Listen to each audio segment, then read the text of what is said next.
Manos a la tripa, Miguel.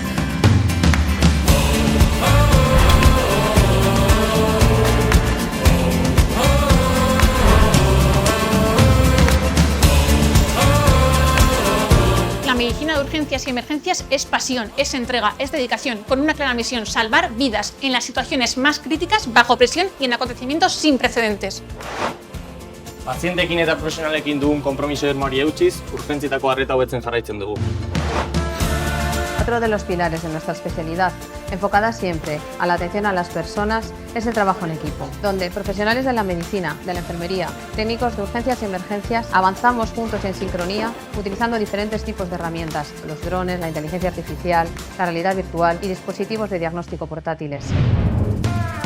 Aurrera egiten dugu ezagutzan, prestakuntzan eta ikerketan. Elkarrekin egiten dugu aurrera. Larrialdiaren etorkizuna profesionalarekin eta pazientekin eraikitzen delako. Zurekin eraikitzen delako.